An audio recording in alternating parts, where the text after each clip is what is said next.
Hi, my name is David Zimmel. I'm the host of Shades of Havana. We're here at Joe's Cigar Lounge in Spring Lake. I am thrilled to have a panel of some good friends and esteemed guests. I'm here with my co-host, Nick Foster.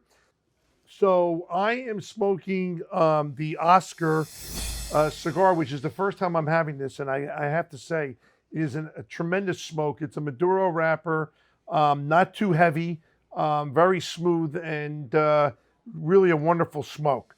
So I would like to introduce my guests, and maybe you can give us your name, what you're smoking, and if you're having a drink, what you're pairing it with. Thank you, David. First and foremost, thank you for dragging me out of court for this. This beats the heck out of being in court. I am smoking Arturo Fuente Rothschild, and I'm drinking only the best. And I'm drinking some Blantons. Once again, only the best. So it's a great way to spend the afternoon. Thank you very much for having me. Pleasure.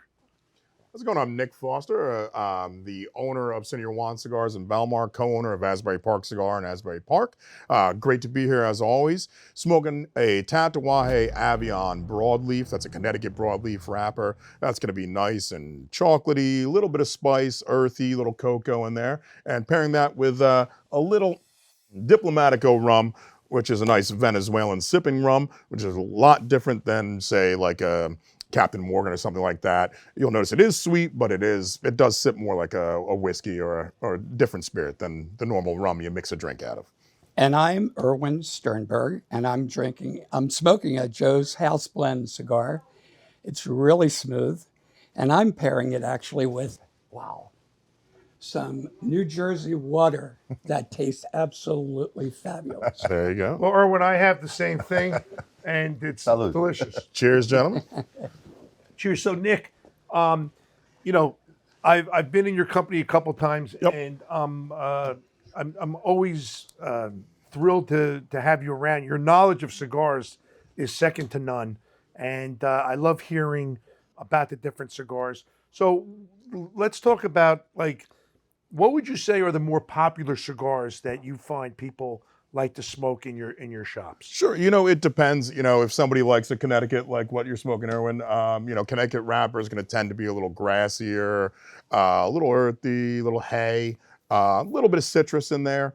If it's a Dominican. If it's Nicaraguan, you're going to find that's going to get a little almondy on you. So if you like a lighter cigar, that's where people kind of land. Medium bodied, still Dominican, full body, they go into the Nicaraguan. So lands like on the My Father end of stuff. My Father Cigars is a great brand.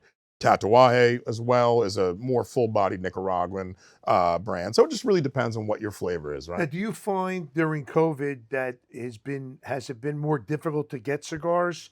Yeah, absolutely. So certain cigars, flavored cigars, certain specialty cigars have been harder to get. There's just been, for some reason, a back order. A lot of companies have back orders, but they're trickling in now, which is great. And over COVID, it's getting better now. Yeah, it's getting a little better now. Yeah. Now, I know in your shop, at least in Belmar, that you have a cigar roller. Correct. Right? So, what is the situation if you smoke a cigar that's just rolled? Mm-hmm. I mean, is there a difference in the smoke itself? Some people say that you should let the cigar sit for a while. What's the right time if you had a hand-rolled cigar?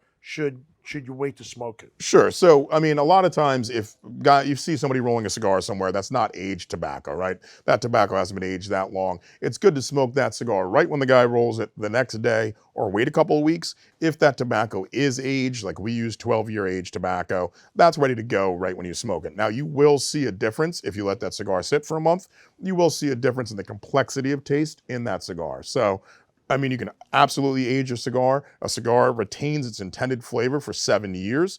After that 7 years, it's still smokable if it's properly humidified, but it might not retain that intended flavor that the blender intended it to have. So, Mitch, I know that we play many rounds of golf together. Is there a particular cigar that you prefer on the golf course? Any type of size, ring gauge? Well, I like smoking light cigars. I love cigars.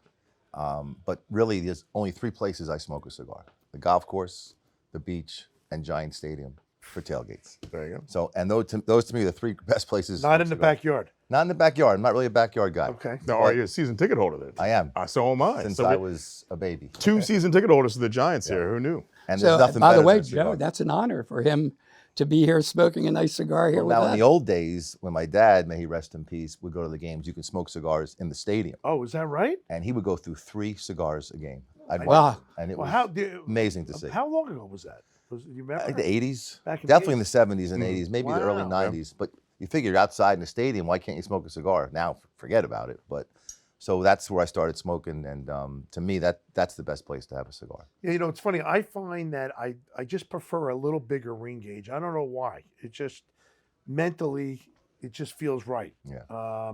The average person, what would you say they, do most people prefer like a medium ring gauge? People starting out like a 5x50, a Robusto size, or a Toro, which is a little bit longer, but still in that 50, 52, 54 ring gauge. When you get up to 60, now we're in the oversized cigars. You get the 60 ring gauge cigar, you get the 70 ring gauge cigar, they have an 80 ring gauge cigar, and we actually sell a 90 ring gauge cigar. 90 ring gauge. 90 ring gauge cigar, which is just like How big is that? it's like a cartoon. It's like that big around. It's I don't know who that's for. Do they have any 90 ring gauges that actually taste good? No, that's impossible. So 60 to 80% of the flavor of a cigar comes from the wrapper and the binder, right? So when you're smoking a bigger rinse, as a cigar gets bigger, the blender would have to blend that to compensate for the fact that you're smoking a lot of filler, right? So at 70, 80, 90 ring gauge, it's all filler, right? So you're not getting the intended flavor of the wrapper and the binder as much. You're just smoking the filler. Think of it as a big gin and tonic. You're making a statement. Yeah, you're making a statement. You want to be, you want to roll up in a big car and roll out with a big fat cigar, So I don't drink anymore. So, but when you guys drink and have a cigar, do you find a cigar taste better? In other words, Yeah, it's going to be different. So you pair it. Usually we pair dissimilar to dissimilar, right? So this is Diplomatico rum. It's going to have a sweet finish to it. This is a really earthy, woodsy cigar with a little bit of cocoa. So that sweet rum is going to make this taste earthier, and this is going to make that taste a little less sweet, right? So good thing to try is when you're having a cigar, take a puff, then take a sip of what you're drinking, and then you'll take a puff of the cigar again. You'll notice a little bit of a difference. so so you want to go opposite then? You want to go opposite, yeah, because you don't want to overwhelm. You don't want to go like a peaty Scotch, and then like a full-bodied, earthy, woodsy cigar. I think you don't care what you drink. Well, as long as you're drinking. Well, I got to start thinking about these things now. I didn't realize that. Now, I liked your story about smoking cigars in Giant Stadium. Well. My dad had tickets since 1960, and before that, he went to the Polo Grounds, and he said he used to be able to leave your bottle in the rafters and come back next week, and your Wow. bottle would Oh, still be in wow. the That's rafters. cool. That's- That's Yeah. very cool. Well, I remember the days of Red Auerbach when he smoked a cigar on the bench, Right. which is which is actually hard to believe. Len that Dawson you're- smoked cigarettes in the Right, in the, it's you know. crazy. And the big It's thing really now is crazy. Joe Burrows with his cigars. Yeah. He's kind of made cigars cool. Oh, I didn't realize Yeah, that. Joe Burrows always has the victory cigar, Ah. and that's like his big thing. And I'm sure he's making a lot of money off that. It's because he's a LSU guy, right? And course. that's their tradition. Exactly. Nick, let me ask you this question. The avid cigar smokers Mm-hmm. who have their favorites, obviously everyone really loves their cigars. Mm-hmm. With the multitude of availability of different brands out there, Mm-hmm. how often does a really avid cigar smoker change their cigar that wants to try something different? And do they ever change to start adding that into their collections? So yeah, they do actually. So if you think about it like wine, right? If you like reds, when a new red comes out, you want to try it. So there are a lot of guys who are very avid cigar smokers who really know kind of what they like and want to jump around within that flavor profile, try new stuff, try different stuff, constantly trying to find what they like. Imagine drinking the same brand of wine for your entire life, or the same brand of whiskey for your entire life. Mm-hmm. You want to know what else is out there. And there are some folks who just stick to what they like. Yeah, Irwin, that's a great question because it's funny with myself. Whenever I go to have a cigar, I normally smoke a Tatawahi Grand Kahuna, which is a bigger ring gauge. Yep.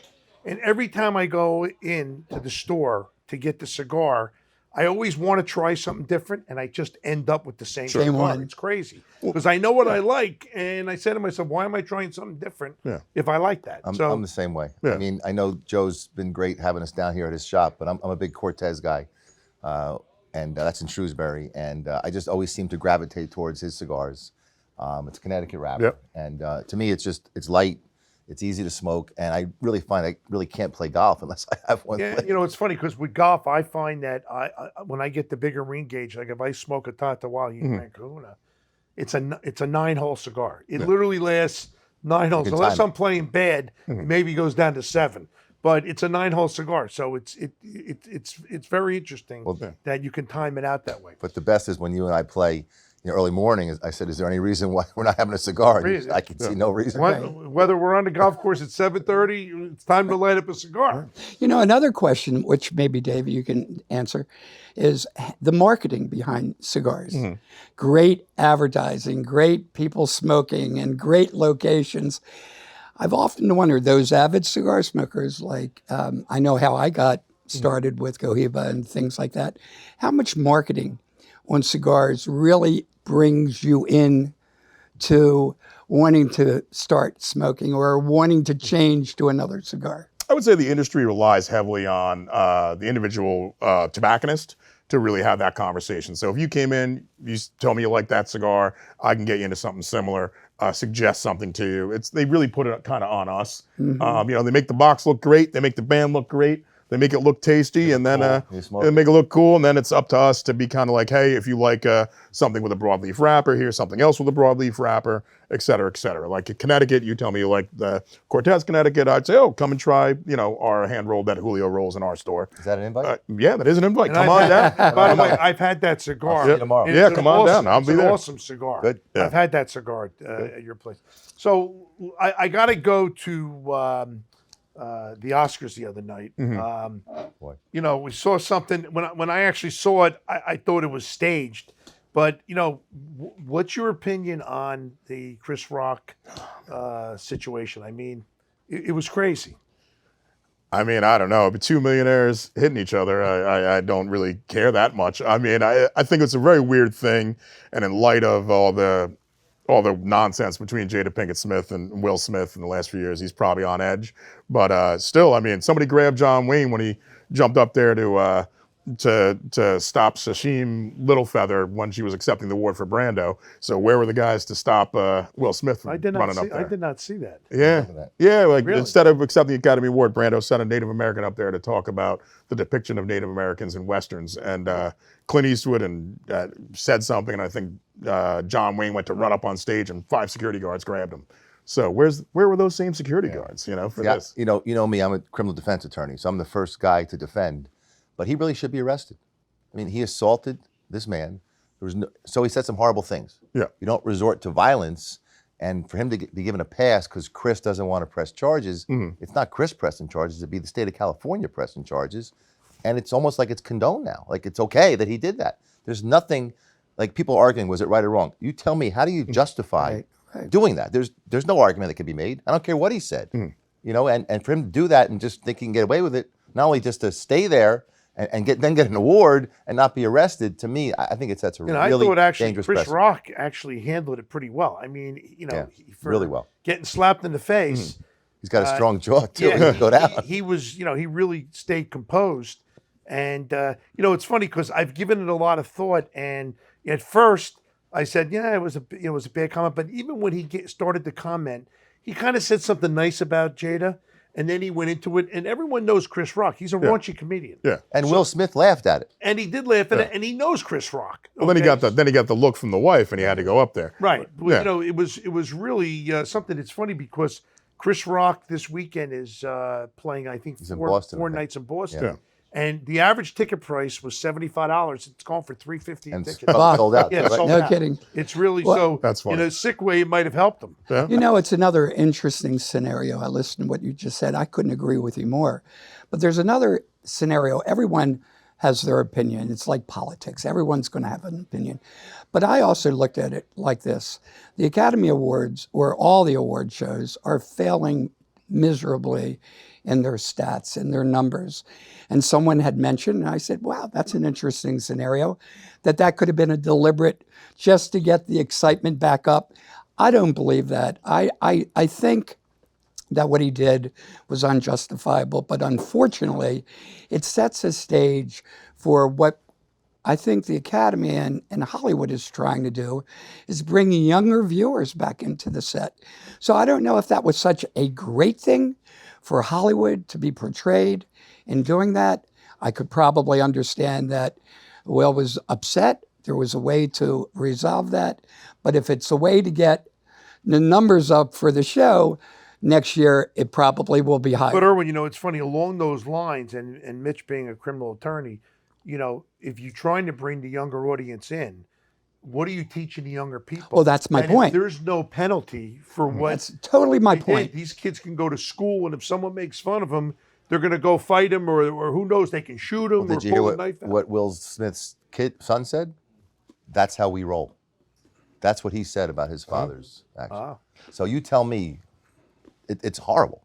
It's basically a breakdown in society because violence you can resort to violence and there's no consequences. But conversely, I would say, I've got some older guys that come into my lounge, and those guys are like, well, you're darn right. Say something about my wife, you're getting slapped. Like, that's how it was. And that's, so I had a couple of guys say that the other day. The other thing, though, is in the beginning, the three women that were the hosts, they started off, picking out some people in the audience and saying some not great things. And if you watch the Oscars every year, there's always people that are picked out and negative things are said. So it's something that is going to happen. It's funny because I thought about Will Smith could have easily just yelled out something. Like, because he did yell after he sat down. Sure. So if he yelled out, he was maybe defending his wife, but not doing anything like hitting someone in the face. Well, you think about Don Rickles. Oh, yeah. Remember Don Rickles? Totally. What would, how many people did he offend? And everyone just knew he was equal opportunity it's funny offender. You say that because I'm a huge Don Rickles fan. Of course. And I YouTube him all the time. And I say to myself all the time, the amount of things him, Buddy Hackett, and all the comedians of that time said today, you could say they'd be put in jail almost. Well, what does that say about comedy today? Comedy is gone. At night, most of it's about politics. It's not anything to laugh at. Yes, they interject comedy, but I have a hard time watching it. And I loved it. I hope it comes back. I hope many of these great comedians on the air can start turning themselves around to appealing to the masses who are just tired of politics and get back to comedy. And the funny thing is the sad part about the whole thing is that I always find that the Oscars are a long, drawn out thing. 4 hours. And I thought that this particular night moved pretty. They did a little quicker. They gave out some awards quicker rather than going through the whole process. I thought overall it was a good night, and that just put a total damper over everything on the whole night. It's really a shame. So I mean, what do you think the outcome is? I mean, because now the Academy is doing an investigation. Right. Well, what's there to investigate? Right. Things on video. I mean, come on. Okay, he went up there and slapped him. So are they going to take some action and maybe not invite him back next year? I don't know. Take away his Oscar? I don't think they're going to take away his Oscar. I don't think. But I really think that it just sets a dangerous precedent. How about if you're a comic in one of these local comedy clubs now? Yeah. And you're making fun of some guy's wife, which is what they do. Yeah. Dice. And Dice. When you sit in the front row, you know you're going to get hit. Mitch, that's a great point. I mean, verbally, but now these guys are worried about and there's no security there. That's a great point. It's scary. I didn't even think of that. I didn't think about. Well, I used think to do about stand-up. that. Did you? Yeah, and Ever it's offend anybody? well, I mean, not intentionally, but I would say that it really what a thankless gig. And I said to somebody like, people are like, well, why didn't Chris Rock do anything? I said, well, what a thankless gig. He's got to go up there. He can't do his normal routine because it's dirty, right? And he's got to resort to like cheap, kind of like just off the cuff situational comedy and keep it kind of Oscars light. So he stumbles into foreign territory and makes a joke that somebody doesn't like. Yeah, I think the worst thing about it is that I don't know if you saw the movie. I saw the movie. He did a wonderful job. Oh yeah, He was tremendous. I mean, great. Yeah, he so was. it kind of just puts a damper on his whole performance and the night. It's really terrible. Yeah. Now let me ask you a question. What the hell is woke? Okay, I was told bring up woke. What's woke? Well, are you woke? I don't know. You got to tell me what it is, and I'll let you know whether I am or not. Like, I don't know. If you don't know, I mean, I mean, Nick, I think I was telling you before, You might be the hippest one on the panel here. Might be. listen. Oh, with his hat, he's definitely I the mean, hippest one. I have a lot of customers that come in that are like frozen in time. I've got guys that are, ex-Rikers prison guards that, they're 65 years old, you never change them, right? So I think it's just an acknowledgement that there are people whose life experience here in this county, in this country, in this state, is a little different than what ours might be or yours might be, or, we all have individual experiences, and just kind of being cognizant of those and sensitive to those and aware of those. Some people would take it a step further, saying you could be overly woke, performatively woke. I think it's just being aware that other people have different experiences and letting people kind of walk their path. Mitch, that's- are you woke? I think I'm woke.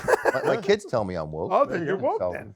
I guess I was asleep before. I guess I'm woke. No, but you make a great point, because there was clearly something wrong with our country. I mean, there's no question about that. The systemic racism, Yeah. it's there. But now, did it go too far? So Yeah. now, are we too woke? And that's something I don't know if we can ever come back. Because all of a sudden now you're being accused of not being woke. Right. Well, I would say as an African American too, like a lot of times people are overly woke, and that's more annoying. Right. You That's know, my point. it's just more. It's more aggravating. It's like people going out of their way to performatively be like, "What's going on, my man? And I can get away with it. Struggle's real, Right. brother." And you're like, settle down, chief. But I definitely think know? that we've made some positive strides Mhm. with people being woke. Irwin, are you woke? No, but I will tell you that the freedom of speech is very important in this world. Mhm. When we have to start thinking about what we say is a real problem. Like, for example, I'll give you a perfect example about me. Many people who know me, I'm a very friendly, I love so many people. I walked in and said, "Hi, honey, how are you?" Someone's going to say, "Don't say honey to me." It's not going to change me, because I believe in that. And it's the same thing with, we hear on the news about you can't say mother anymore, and there's no definition for mother. What does that Or you mean? can't use, believe it or not, I have a client that builds houses. You can't use master bedroom. Correct. Yeah. Right. Yeah. So the Yeah, I think world that's is, like Mitch, like you said, the world's changing, and Well, there's got to be a limit on what we need to do, what we need to be realistically aware of, and how it is going to be good for many, but doesn't change the way that life should change us when we're good people. Yeah. And I totally believe that. Well, who was the quarterback? Kaepernick, Kaepernick. Yeah. I mean, when you really think about it, he started a movement, he did. and the positive thing is that people started thinking about it. Mhm. Okay, he unfortunately paid a price. Well, what's negative? He's still not playing in the NFL. That's correct. And he can easily play on. He can easily The play. Giants could have Maybe the Giants. Well, here's what I'll say about that is that a lot of people have a weird relationship with sports, and they want to be entertained, and they don't want politics to come into their sports. But I said to a lot of people, if you see somebody willing to sacrifice their entire NFL career for this position, you don't have to like it, you don't have to agree with it, just acknowledge that he felt that this was important enough to take this stand, right? I would think that people who aren't minorities can't be the arbiter of how he feels. I'm biracial, he's biracial. I don't think somebody who hasn't lived that experience can truly understand what his journey is, what he's going through, what he's trying to accomplish, right? You can acknowledge it, you can say, oh, that must mean a lot to him, and try to learn more about it. And that's, I think, the best that people can do on the outside of that. If I was his agent, I wouldn't be thrilled, but I like what he did for the conversation. I think also, big, yeah, when you talk about acknowledging, also, do you then also respect it? So if you can acknowledge it, should you respect it? And I think a lot of people don't respect it. Yeah. And that's how he feels. You have to respect that. And I think that's going to be where the difference is in terms of whether we're too woke, or we can just acknowledge it and we can respect it. And everybody's got their own opinion. It's made our country great, freedom of speech. But should the guy be playing in the NFL? I think so. Should be. I mean, it's really amazing. I mean, if he was a little better throwing an out route, he would be. I mean, look at Watson just signed that huge guaranteed deal, and he's got 22 women. You're gonna say he did something a little untoward during his massages, right? So I think you're looking at a guy that the NFL's all about money, right? It's a business. I was in corporate marketing for 20 years. It's a business. If that guy could throw every pass on the route tree, he'd be playing football right now. Well, it's going to be interesting whether the NFL imposes any penalty On on Juan him. Watson. It's going to be, because I read yesterday that there might still be something that they're going to do. So He'll suit up this year. yeah, He'll play ball this he'll year, play though. ball this year. Yeah, Is everyone enjoying their cigars? absolutely. Awesome. All right, we're Are we here actually with Joe. on? We actually on television? Yeah, we're on television. We're here with Joe Cigars in Spring Lake. We're going to take a quick break, and we'll be back in a couple minutes. In 1993, John Gwaltney dubbed himself Senior Juan and founded Senior Juan Cigars. John prided himself on offering up equal helpings of quick wit, hot coffee, and fine premium cigars in no particular order. His zeal for storytelling and creating a great atmosphere to enjoy a cigar drew in fans and customers. Today, we are proud to build upon the foundations of what John created in order to make your cigar smoking experience even better. The best selection of premium cigar brands, the finest accessories, and Senior Juan's famous hand-rolled cigars, all while making sure we never lose sight of keeping the shop a friendly, relaxing spot to enjoy a smoke.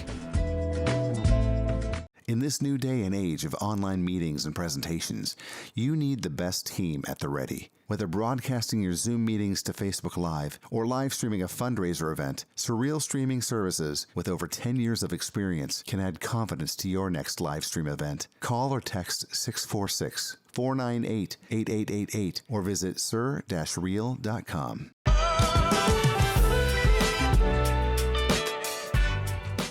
MRD Productions is a full-service digital media company dedicated to creating and producing content with purpose.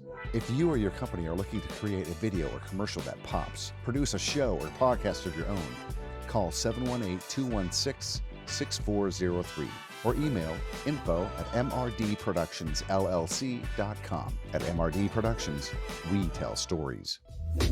So we're back here at Joe Cigars in Spring Lake. I have my friends here, Mitch, Irwin, and Nick.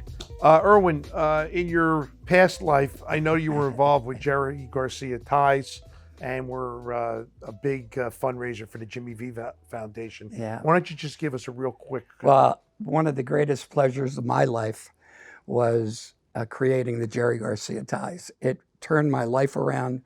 It made me think differently. It made me create ideas differently. Thank you, Jerry. I'm one of the board members for the Jerry Garcia Foundation. They're doing wonderful things.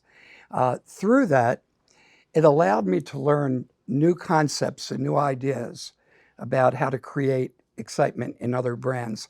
We created the Jimmy V brand, and that was based on over 100 athletes that we got them to do a doodle. We recreated the doodles into the neckwear. Each one was the inspiration of that design. And we raised the first year over $1 million Wow. for the Jimmy V Foundation. That's amazing. And one of the greatest pleasures of so many athletes that I met, I mean, and they all made personal appearances for me. Coach Willis Reed, Steve Kerr, Joe Theismann, on and on and on. But when I was at the Jimmy V Golf Classic, I happened to meet Coach K. And Coach K, I walked up to him and I said, Coach K, you got to do a doodle for Jimmy V. And his face lit up. They were friends. Very close. And he took a piece of paper, and all he did was he wrote K's all over the paper. And that K is in one of the inspirations of the Jimmy V ties that became one of the best-selling ties out there. That's fantastic. And he is an awesome guy. I wish everyone the best. I'm for everyone. I like Duke. My son's a huge Duke fan.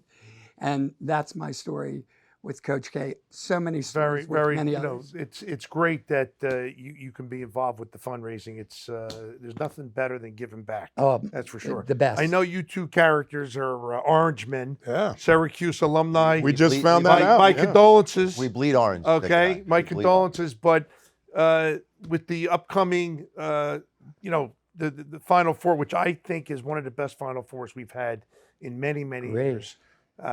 Who do you like But are there games this weekend? Yeah, there's games. Once Syracuse is out, I just check out. Right? It'd be nice to be the NIT this Right, I week. know. Can't even do that. I know. Now, you got to respect Coach K. Yeah. How do you not respect Oh the my hell out of God, Coach he's K incredible. and what he's done? And the players that come out of that school are all brilliant. Also, you see Jay Billis on TV, and they're amazing. Jay Williams. They're all brilliant guys. Well spoken, and so you respect them. But as a Syracuse guy, I'm jealous as hell. Yeah. I'll be honest. Yeah. So, but who are you rooting for, though? I was rooting for St. Peter's. Yeah. Well, how great was That's who I gotta have my tell you hat in the what, ring Agreed. for. I'm a big basketball guy. That was just That a was great beyond run. comprehension. Yeah, really Beyond fantastic. Really good. So, who do you like between Duke and North Carolina? I mean, I can't root for Duke. Yeah, you I can't root for I Duke. think they're destined, though. I think that this is their year because of Coach K. I think they've got fate on their side and karma. So Yeah. it's going to be. I think North Carolina's got their hands full. Yeah, But, I think it's going to be. Well, look, it's going to be a great game. it's going to be a great It's the first game. time they've ever met in the Final Four. Yeah, and the Villanova It's amazing. game against Kansas should be great. So no matter Like two what finals, happens, you got 4 what do they say, blue-bloodeds left in the tournament. It should be great. Listen, I want to thank you guys. It's been a pleasure chatting with you, enjoying our cigars. I see you guys haven't done too much on the alcohol. It's probably because it's the middle of the day. I respect that. Especially you as a criminal attorney. You don't want to get in the car No. after you had a drink I just during had the a middle of couple the day. sips. So I want to thank everyone for joining me at Joe's Cigars in Spring Lake, and I look forward to see you guys And soon. David, I got to tell you something. I've watched you a few times. We're calling you Hollywood. You're doing a great job. Get that Erwin, real, get don't that be real silly. estate. Thank Get that you real very estate much. career. Yeah, Thank you. This is Thank what you you. should be doing. Thanks very much. Shades of Havana, with your host David Zimmel and special guest host Nick Foster, along with our guests Mitch, Ansell, and Irwin Sternberg. Directed by Rod Weber. Created by Michael R. Doyle and Rod Weber. Producers David Zimmel and Irwin Sternberg. Executive producers Michael R. Doyle and Sean M. Sternberg. Co-producers Steve Zimke and John P. Doyle. Camera and sound Rod Weber and Mark Ryu. Editor Steve Zimke. And special thanks to Joe Scafidi for hosting us at Joe's Cigars and Social Club in Spring Lake, New Jersey. Shades of Havana was brought to you by Senior Juan Cigars. Visit SeniorJuanCigars.com for subscriptions and suggestions for your next great cigar.